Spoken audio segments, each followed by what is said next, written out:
ଢେଙ୍କାନାଳର ଗଣପର୍ବ ପ୍ରସିଦ୍ଧ ଗଜଲକ୍ଷ୍ମୀ ପୂଜା ଅକ୍ଟୋବର 6 ତାରିଖରୁ ଆରମ୍ଭ ହୋଇ 14 ତାରିଖରେ ଶାନ୍ତି ଶୃଙ୍ଖଳାରେ ଶେଷ ହୋଇଯାଇଛି। ଆଜି 15 ତାରିଖ ଦିନ ମିଳିତ ଭସାଣୀ ଉତ୍ସବ ଅନୁଷ୍ଠିତ ହୋଇଛି। ପ୍ରତିବର୍ଷ ଭଳି ଚଳିତ ବର୍ଷ ଶ୍ରୀ ମୌଡ଼ମଣି ରାଜଲକ୍ଷ୍ମୀ ପୂଜା ପ୍ରତିଷ୍ଠାନ ମୀନାବଜାରଠାରେ ଉଦ୍ଘାଟନ ହୋଇଛି। ଉଦ୍ଘାଟନ ସମୟରେ ଜିଲ୍ଲାପାଳ ଆଶିଷ ଈଶ୍ୱର ପାଟିଲ, ଉପଜିଲ୍ଲାପାଳ ବିବୁଧ ଗଡ଼ନାୟକ, ଆରକ୍ଷୀ ଅଧୀକ୍ଷକ ଅଭିନବ ଶଙ୍କର, ପୌର ଅଧ୍ୟକ୍ଷା ଶ୍ରୀମତୀ ଜୟନ୍ତୀ ପାତ୍ର, ସମାଜସେବୀ ରାମଚନ୍ଦ୍ର ପାତ୍ର, ମିଳିତ ବଜାର ପୂଜା କମିଟିର ସଭାପତି ରୁଦ୍ରନାରାୟଣ ତ୍ରିପାଠୀ, ମୌଡ଼ମଣି ରାଜଲକ୍ଷ୍ମୀ ପୂଜା ପ୍ରତିଷ୍ଠାନର ସଭାପତି ରବିନାରାୟଣ ମହାନ୍ତି, ସମ୍ପାଦକ ପୀତବାସ ସାହୁ, ପୂଜା କମିଟିର ସଦସ୍ୟ, ଜିଲ୍ଲାସ୍ତରୀୟ ଅନ୍ୟାନ୍ୟ ଅଧିକାରୀମାନଙ୍କ ଉପସ୍ଥିତିରେ ନଡ଼ିଆ ଭାଙ୍ଗି ଉଦ୍ଘାଟିତ ହୋଇଯାଇଛି। ମୀନାବଜାରଠାରୁ ମାଙ୍କର ମୃଣ୍ମୟୀ ପ୍ରତିମାକୁ ନେଇ ଭସାଣୀ ଉତ୍ସବ ଆରମ୍ଭ ହୋଇଥିଲା। ଚଳିତ ବର୍ଷ ପାଗ ଅନୁକୂଳ ଥିବାରୁ ପୂଜା ଶାନ୍ତି ଶୃଙ୍ଖଳାରେ ଆରମ୍ଭ ହୋଇ ଶେଷ ହୋଇଥିବା ବେଳେ ଆଜି ଭସାଣୀ ଉତ୍ସବ ଭଲରେ ହେବ ବୋଲି ସହରବାସୀ ଆଶା ରଖିଛନ୍ତି।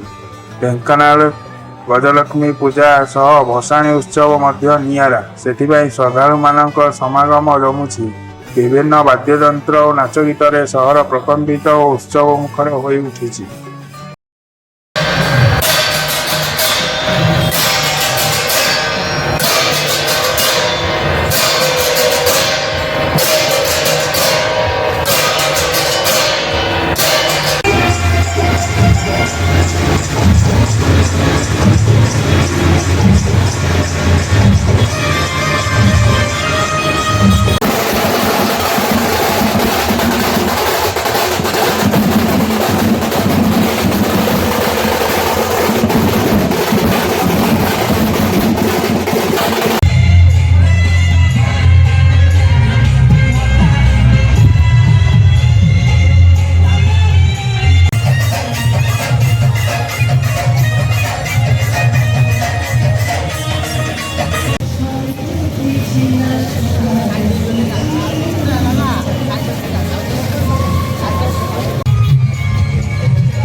रहता है, भांग पिए और तिल में लगा है, मौज में शंकर रहता है।